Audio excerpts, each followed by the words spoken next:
Picture this: 63 applicants packing the glass lobby at Nexara, broad-polished, every single one dressed in black. Then that revolving door spun and Dominic Shaw stepped inside. Wrinkled shirt, worn boots. Behind him, a 6-year-old girl gripping a white stuffed rabbit. The laughter started almost immediately. Someone joked about a preschool drop-off. Dominic didn't even turn his head. He just set his daughter down, smoothed her hair once, and stepped onto the floor. 30 seconds later, Logan Cross, 253 pounds of MMA champion, was face down on the mat.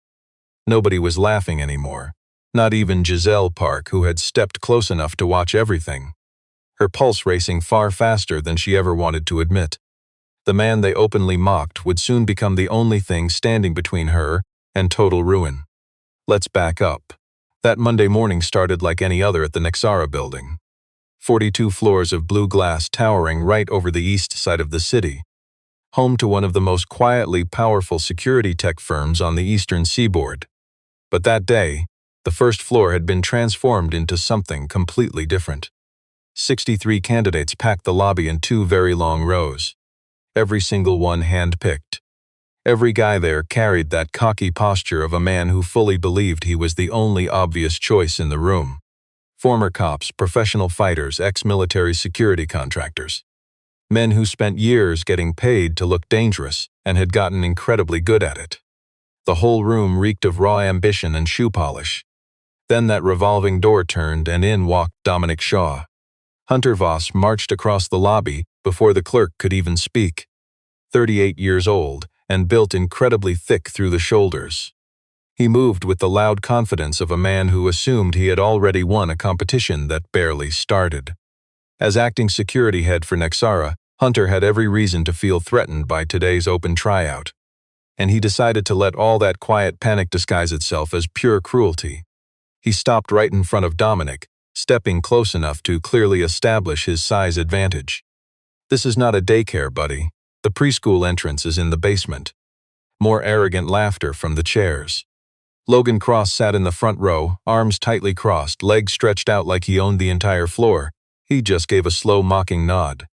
Logan was 253 pounds of pro MMA fighter, 3 regional championships to his name in just 4 years. He was the flashiest, most obvious choice for the security job, and he absolutely knew it. He had really been enjoying his morning. Dominic looked directly at Hunter. His voice carried absolutely zero heat. "I have an appointment at 9 o'clock. My name is on the list." Hunter checked his tablet. Something shifted across his face, a brief tightening that he managed to hide quickly. The name Dominic Shaw sat right at the very top of the candidate roster. Added late Sunday afternoon, added personally by Giselle Park, the CEO of Nexara Group. Hunter aggressively tapped the screen and shoved the tablet back without explaining a thing. He gestured toward the main hall with a short, dismissive jerk of his chin. Little Luna was escorted to a quiet waiting area near the main reception desk, where a junior staffer had thoughtfully set up some coloring books and a low table. She sat down, placed Pepper on the chair beside her, opened to a blank page, and began drawing without a single word. Dominic quietly walked into the main hall. Because true strength knows the first round isn't about muscle, it's about judgment. You and I know real power stays quiet. Each bodyguard candidate got 3 minutes, one examiner, surprise situational scenarios. The guys before Dominic showed up flashing glossy security credentials.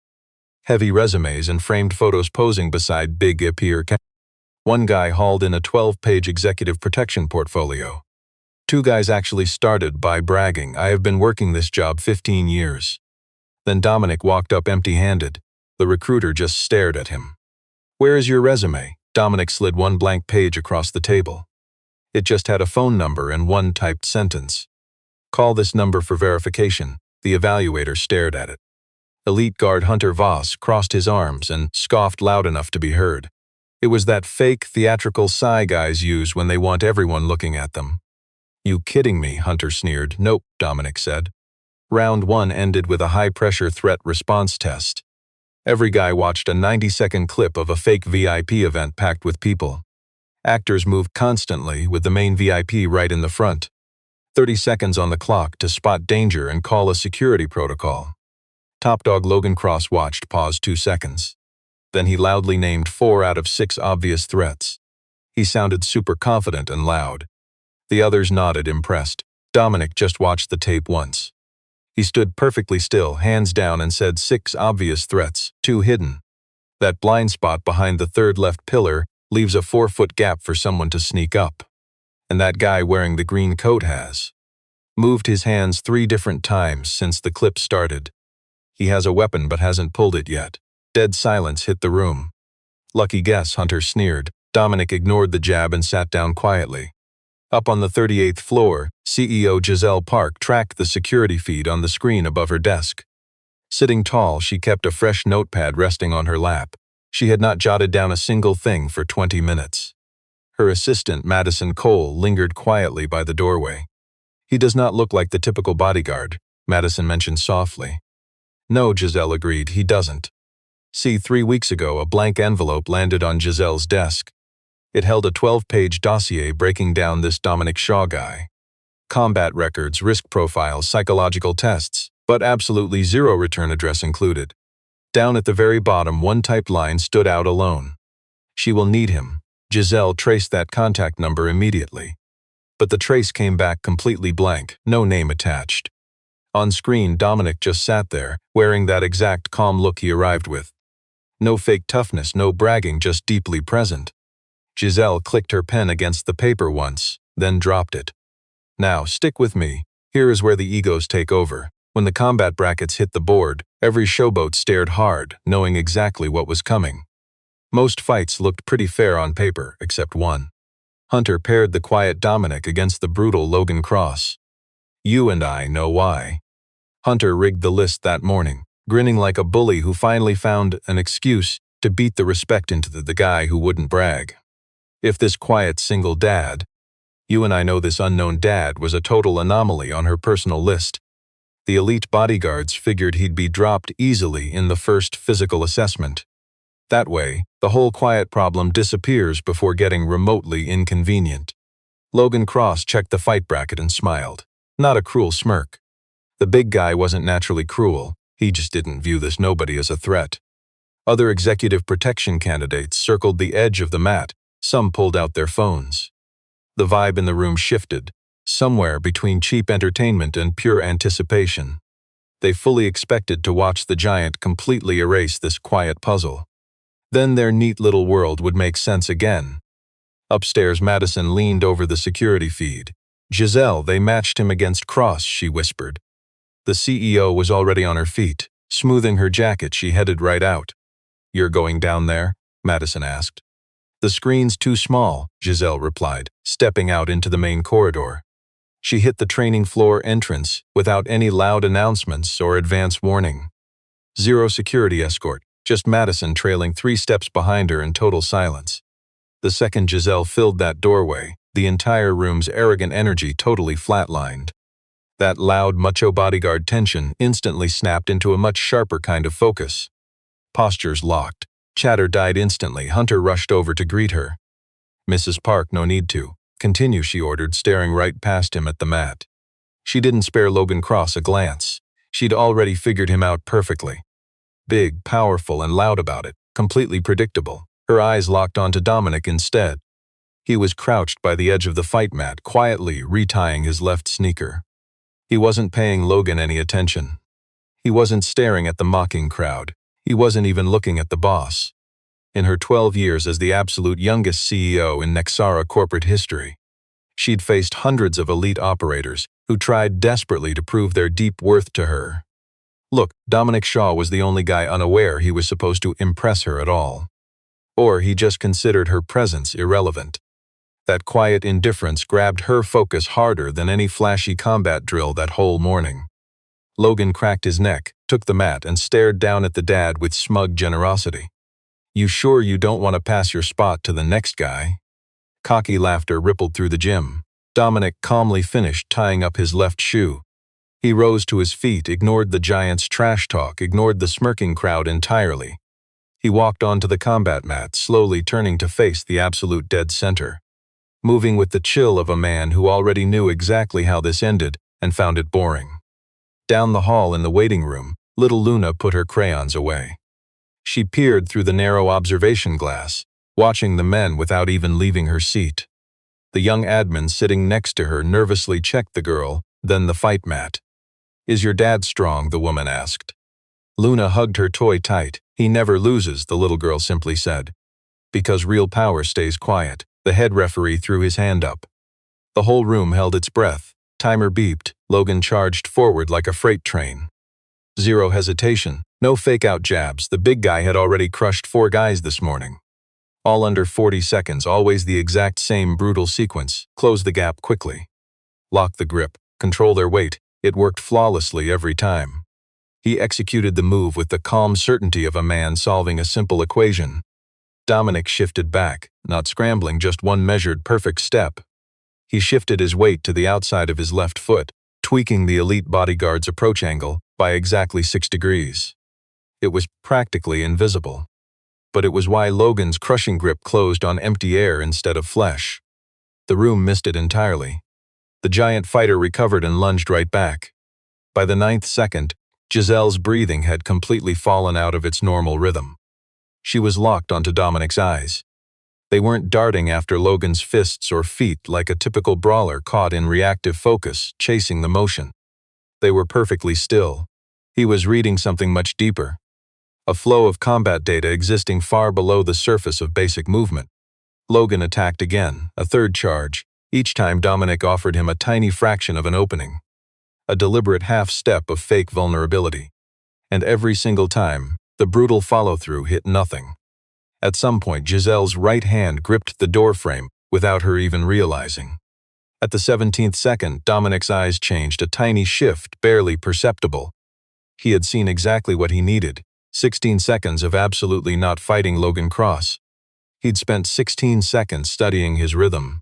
At the 18th second, Dominic stepped forward instead of back. Let's watch closely. What happened next was too fast for the room to track. One hand secured Logan's elbow right at the joint. The other made a tiny, absolute adjustment to the heavy fighter's center of gravity. Not your typical throw, but a redirection so mathematically precise that Logan's own aggressive momentum became the tool of his downfall. This quiet technique wasn't mixed martial arts. It wasn't boxing either. It wasn't anything the stunned room could even comfortably name. Logan Cross, 253 pounds, 3 regional titles, 4 straight wins that morning, slammed face down into the mat and froze. Total time 27 seconds, nobody said a word. Dominic released his hold, stepped away, and stood up straight. His breathing remained completely unchanged. He flipped his hands over for a quick mechanical check, nothing flashy, then stepped off the mat. Lead evaluator Hunter Voss held a sheet of paper. He didn't even realize it had slipped from his grip until the quiet sound of paper hitting the floor broke the tension. All those cell phones held high to record what these guys blindly assumed would be a quick, decisive humiliation were somehow still recording. No one had even thought to hit stop. Little Luna appeared in the doorway, slipping from her chair the exact second the violent noise turned into dead silence. She marched across the room to Dominic, with the focused urgency of a 6-year-old on a mission. "Dad, are you done?" Dominic quietly crouched down to her level. He studied her face for a second with the same quiet, careful attention he gave absolutely everything. "All done," he said. "Should we go find you some orange juice?" Luna thought about this very seriously. "With ice?" "With ice," he promised. He stood up, took her small hand, and walked straight toward the exit. Behind him, Logan Cross was being dragged to his feet by 2 other big candidates who were trying incredibly hard to act like they totally expected the quiet dad to win. Giselle Park stood at the door. Her hand slowly dropped from the wooden frame. She turned and walked back to the elevator without saying a word. Madison fell into step beside her, and you and I know why neither of them spoke down that entire corridor. Madison finally spoke, keeping her voice low. His breathing didn't change. "I know," Giselle murmured, hitting the elevator's call button. The steel doors parted. She stepped inside. Somewhere between the lobby and the 38th floor. She admitted to herself, purely as a professional security observation, that she hadn't looked at a single other bodyguard candidate for 7 straight minutes. She pulled him up before the bracket even finished. 62 elite fighters were still waiting out in the hall when Madison appeared, quietly asking Dominic Shaw to follow her. A few guys exchanged glances. Hunter Voss adjusted his suit jacket, about to speak. But Madison was already walking toward the elevator, and Dominic followed her. Little Luna walked right beside him, toy Pepper tucked under her arm. And he didn't wait around for anyone's permission to leave. The 38th floor had that specific expensive quiet to it. Not completely silent, just completely undisturbed. Giselle's corner office occupied the northeast. Floor-to-ceiling glass framed the sprawling city outside into perfectly clean rectangular grids. Books sat perfectly color-coded. Her heavy desk held exactly 3 items: a computer monitor, a simple notepad, and a glass of water. Zero decorations, nothing personal at all. Luna stepped in, stopped, and scanned the room with the intense focus of a kid who studies her surroundings. "It's nice in here," she noted, "but there aren't any plants." Giselle, who had been silently studying Dominic from her desk, looked down at the girl. A quiet beat passed. "I know," she replied. She locked eyes with Dominic again, and the plant conversation was officially over. Even so, a slight shift in the room's energy remained. She slid a file across the desk. "Sit down." He took a seat. Luna climbed into the chair beside him, pulled a notebook from her coat, and started drawing, totally unbothered. Giselle asked about his flawless takedown. He just mentioned specific training in very specific environments. He didn't brag or elaborate, so she asked about his military service. He calmly pointed out it was in the folder she already read. "Watch closely here." She asked who sent her that 12-page dossier with his name on it. He stared at the folder. For 2 brief seconds, a subtle shift flickered deep behind his eyes. Quick recognition, fast calculation, then complete discipline calm. "I don't know," he answered. She studied him hard. He was telling the absolute truth, and that unsettled her more than a lie. "What salary are you asking for?" she finally asked. He gave her a number. It was totally reasonable, not suspiciously low, not wildly inflated. It was the price of a man who knew exactly what his protection was worth, ignoring whatever the corporate market dictated. She signed the security contract with zero hesitation. Meanwhile, downstairs, Hunter Voss got the rejection text on his phone. He stood frozen in the hallway outside the main event space, glaring at his screen for a long moment. Then he dialed a strange number, one you definitely wouldn't find in the Nexara corporate directory. The call lasted exactly 40 seconds. When he finally finished, he calmly pocketed his phone, smoothed the front of his tailored jacket, and went right back inside to finish the tryout as if absolutely nothing happened. Over his first 7 days, Dominic operated purely like a shadow. He stayed exactly 1 step behind Giselle, not 2 steps back, never beside her, just 1 step. You and I know true experts don't need praise. Giselle noticed his flawless positioning by day 2, but said absolutely nothing. There was no need. His method was flawless, exactly how real executive protection should be handled. Watch closely. You'll see he spotted delayed door hinges before ever reaching them. He scanned meeting rooms long before the CEO entered. No flashy moves, just a quiet half-second pause at the door. 1 steady glance across the space. He sensed hidden tension in a room before a single word was even spoken. In 7 years of leading Nexara, Giselle never had a bodyguard she could forget about because he worked so naturally. She usually spent her days trying to dodge her own security team. But she wasn't doing that with him around. She also noticed that he didn't stare at her like most people usually did. You know that nervous energy people get when they stand near a powerful tech CEO? That fake performance energy, the desperate need to suck up to power, he had none. He didn't stand close to her because she was an important executive. He stood near her simply because keeping her safe was his job. That quiet confidence was so rare, it took her 3 solid days to name it. On his 5th day, the daycare called right at noon. His daughter's afternoon sitter had an emergency and couldn't take her today. Dominic walked to the office door and spoke quietly to Madison. Madison then came inside and explained the whole situation to Giselle. She called it a scheduling issue that meant he had to leave work. "Bring her here," Giselle said. Madison froze, but Giselle was already checking her screen. Luna showed up 45 minutes later carrying her backpack and coloring supplies.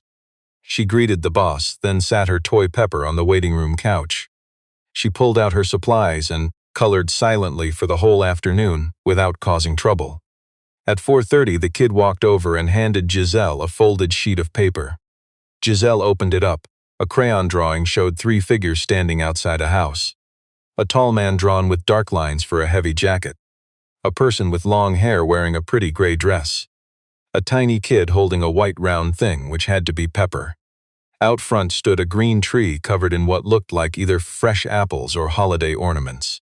The sky above was colored yellow. Giselle stared at it for a long minute. Carefully folding the page, she slipped it straight into her top left desk drawer.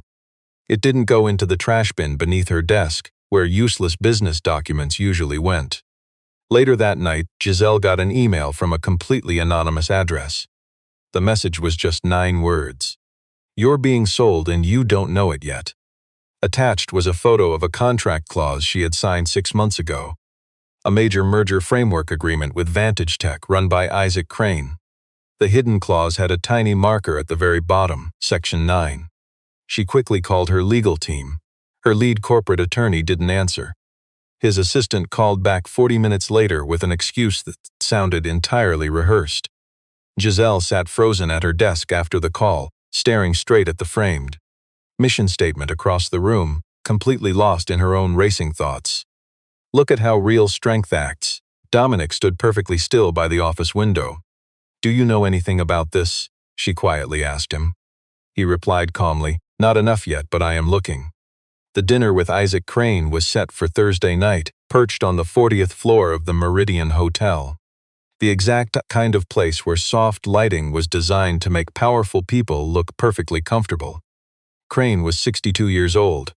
He wore that polished warmth of men who figured out early that looking harmless works much better than acting tough. He stood up when Giselle arrived, expressing perfectly rehearsed pleasure. Then he ordered a bottle of wine that cost more than what most folks pay for rent every month. He gave Dominic, her bodyguard, one brief glance. It was the quick stare of a man who just made a fast assessment, finding the bodyguard worth remembering. The meal progressed through those early stages with the carefully choreographed performance of 2 highly skilled negotiators who quietly agreed to enjoy the theater of the evening. Crane started talking about the Vantage partnership. He used terms like synergy and family without any embarrassment. He smoothly name-dropped 3 of Giselle's new initiatives, proving he had definitely done his homework before sitting down. Watch closely. Over the main course, he dropped the trap as if the words carried 0 weight. The Q4 benchmarks, naturally, will be our moment of alignment considering Section 9. Giselle quietly set down her fork. She moved with the rigid control of a CEO who refuses to let her hands reveal what her face hides. Inside, her stomach dropped into freefall. She simply replied, "Of course." Crane smiled back with the confident warmth of a guy who assumed he had already won. "I want to be completely clear, Giselle. I am not your enemy. I am simply pragmatic." She stared at him. "I appreciate the clarity, Isaac." In the security vehicle later, the city blurred past the tinted windows in streaks of white and amber. Dominic drove the car. Neither of them spoke a word for 20 minutes. Finally, Giselle broke the quiet. "Did you read the contract before taking this detail?" "First morning," Dominic replied. "Section 9, Section 14, and Appendix C." A heavy pause followed. She studied his eyes in the rearview mirror. "Why would you bother reading my corporate contracts? I can't protect you if I don't understand the battlefield you're standing on." She watched him in the mirror. He stayed totally focused on the road. But his jaw held a tight line of tension that absolutely had not been there during dinner.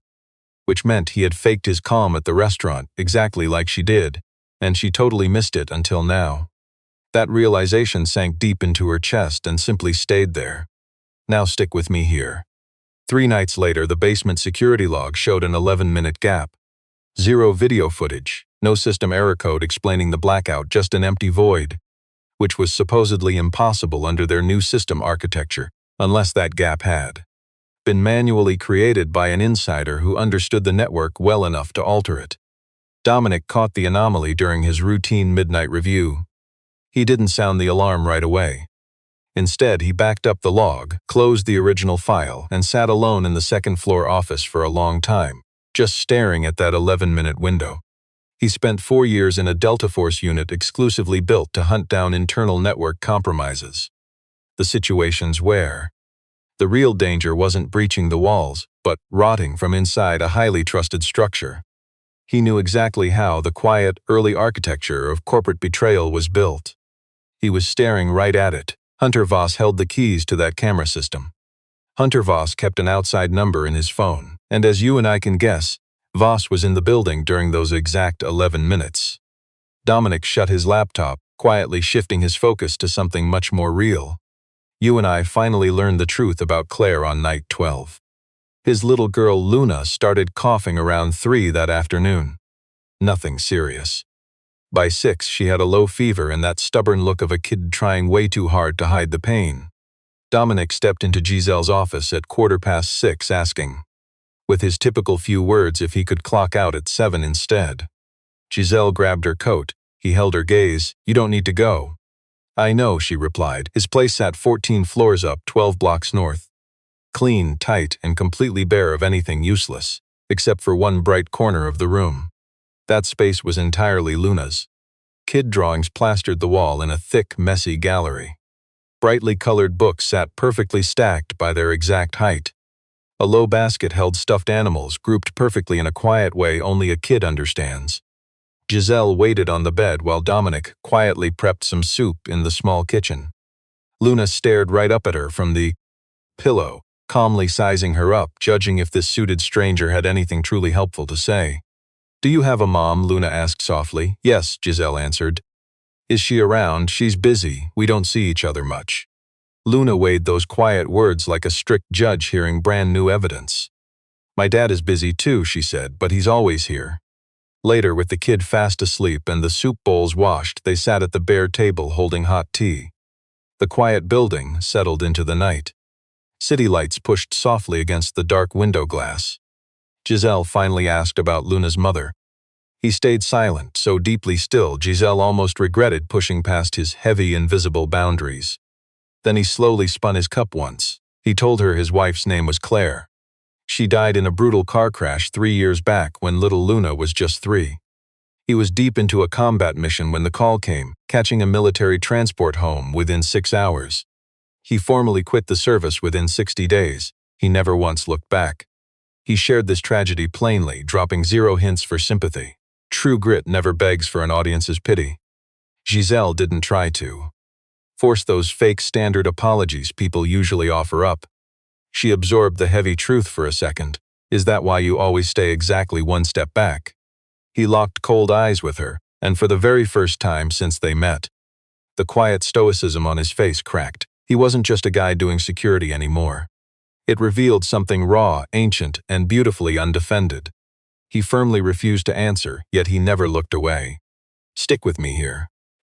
By morning, she called a private investigator she kept completely hidden from the entire company.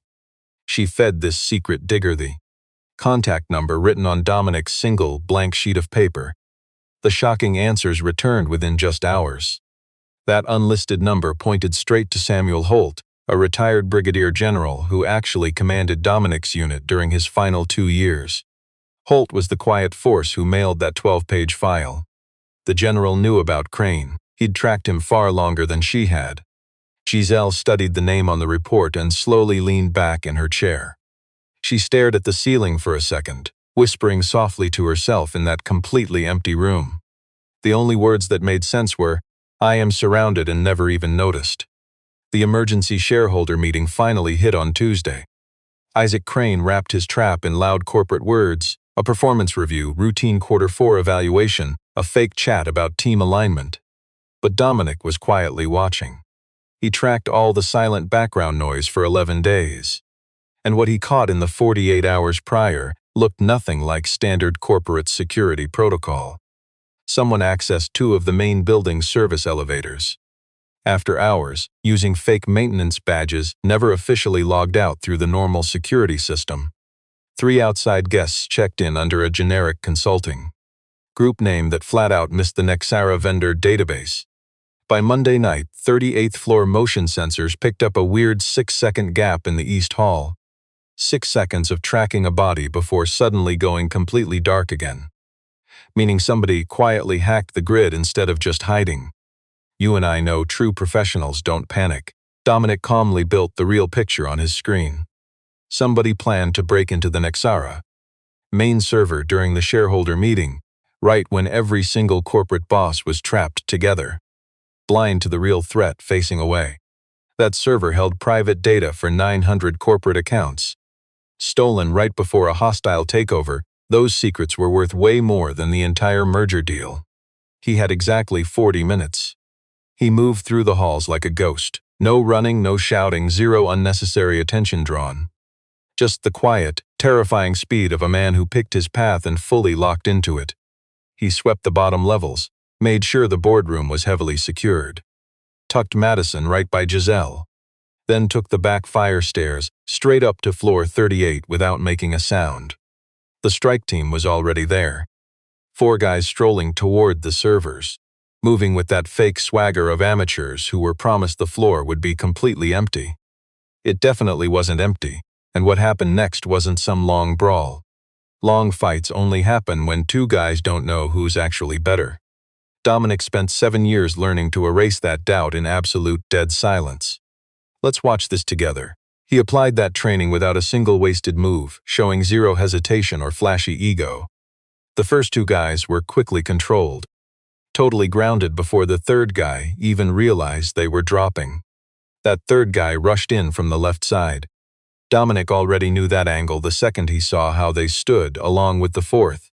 The biggest, loudest guy in the crew actually lasted the longest, exactly 11 seconds. 4 guys down. Then Hunter Voss stepped from the east hallway holding a drawn weapon. He had the flat, cold expression of a man just following a script he heavily rehearsed. "I need 15 minutes, Hunter said. Stand down and nobody gets hurt." Dominic just stared at him quietly. His left shoulder caught a hard strike during the previous scramble. No broken bones, but it hurt. He completely ignored the pain. "I don't have 15 minutes, he calmly replied. "Real strength ends things fast. You and I know real strength stays quiet." Hunter relied on loud threats, but Dominic operated purely on absolute necessity. And pure necessity holds a brutal edge in close quarters. When boots pounded up the fire stairs to signal the corporate security team's arrival 2 minutes later, Hunter Voss was already slumped against the wall, hands locked tight, wearing a resigned look that held. Beneath that hardened surface, the deep shame of a loud man who bet on the wrong quiet guy. Downstairs inside the executive boardroom, CEO Giselle Park sat calmly at the head of the table with 31 anxious shareholders and one Isaac Crane seated directly across from her. She caught the clear update from Madison 60 seconds prior through a hidden earpiece. True power doesn't flinch. She absorbed it, processed it, and locked her expression down tight. Crane was still talking. She politely let him finish his arrogant thought. Then she simply stated, "This board session must be postponed. The exact reasons will be explained by local law enforcement in just a few minutes." She let a heavy second pass, locking eyes with Crane using the cold focus of a leader completely done playing nice. Section 9 will also be heavily contested under Clause 22B, which allows total nullification in any case of documented partner fraud. "I possess that documentation." Crane froze absolutely solid. "I have been building this file," she added, "for 8 quiet days." The local hospital was definitely not where Dominic planned to finish his Tuesday. "Watch how he handles this." He waved off the ambulance with that same calm dismissal of anything unnecessary. Giselle intercepted him in the Nexara corporate lobby while the police finished securing the chaotic crime scene. She scanned his bleeding left shoulder and ruined shirt, then simply announced, "I am driving." He opened his mouth to protest. She just silently raised her keys. Up at the emergency desk, she rattled off his full name and insurance details entirely from memory. She had studied every elite Bodyguard personnel file the weekend he was hired, a detail she never felt the need to mention before. The triage nurse glanced at her, over to Dominic and back again, keeping her face completely blank and free of judgment. Back inside the private exam room, while waiting for the attending doctor, Giselle grabbed sterile gauze off the metal shelf and quietly started cleaning the deep slash on his forearm. She stepped up without asking permission, a bold move he silently respected. "You know how to do this?" he asked. "No," she replied, "but I learned fast." He watched her steady hands work for a long moment and kept quiet. Little Luna showed up 35 minutes later alongside Madison, who had called the babysitter and rushed right over when nobody picked up the phone. The young girl bolted through the door, clutching Pepper under one arm, crossing the floor, from the doorway to her father's bed in roughly 4 quick strides. She gripped his hand hard without a single word. That silent pressure told Dominic everything about her terrified car ride over, louder than crying ever could. Then Luna turned. She studied Giselle with the sharp, careful assessment she saved for serious things. "Is Miss Park the reason Dad got hurt?" she asked quietly. Dominic answered no. Dad got hurt because of exactly what his security job required. Luna considered this calmly. The logic was acceptable. She faced the CEO again, and whatever truth she read in Giselle's expression seemed to answer another deep question she never bothered to speak out loud. "Can you please stay?" Luna asked. "I don't want Dad alone when he's hurt." We know exactly why. Giselle looked at Dominic. "You and I know real power is quiet." He just stared at the wall above that bed, studying the paint with unbreakable, silent focus. She dragged the chair closer to the wall beside his bed, taking a quiet seat. "Okay," she whispered. By 11 p.m. the clinic hallway had settled into heavy stillness. Luna slept completely peacefully on the opposite waiting room bench, using Giselle's folded jacket as a makeshift pillow. Pepper the toy was tucked snugly between the little girl's chin and chest. Giselle sat perfectly, solidly still. Her hand rested gently on the bench's edge, keeping a protective watch near Luna's shoulder. Dominic lingered in the exam room doorway, discharged but anchored there, feeling no need to rush. His battered shoulder was finally bandaged up. He wore a fresh shirt Madison had grabbed from his apartment, alongside his daughter's packed things. "Watch him here." He just stood there observing them under the yellow hallway lights, holding his silence for a very long time. True protectors simply watch. Giselle met his eyes. They shared a completely silent understanding. Outside the hall window, the city buzzed on its usual chaotic frequency, with faint police sirens echoing miles away. That steady hum of midnight traffic, the background noise of a world that never pauses for a private crisis. Dominic calmly walked back in. He took a seat on the bench's opposite side. Now his sleeping daughter rested safely between them, with Pepper right there in the dead center. Minutes passed before Giselle murmured, "Luna added to the drawing." He just listened. "The piece she gave me last week," she said. "I kept it on my desk. She snuck in this morning before I got there and drew something new." "What was it?" "A tree," Giselle answered softly, "right outside the house." Dominic stayed totally silent. Above them, the cheap fluorescent hallway light hummed a steady drone. Luna kept breathing in that deep, steady rhythm of a kid who felt perfectly safe, knowing her dad silently kept the monsters away. It was the first moment of real peace in that entirely exhausting, bone-breaking day. Or maybe the first time in years, if you and I are being honest. The edge of Dominic Shaw's mouth twitched up, just slightly. Unspoken, unannounced, but it was undeniably the start of something.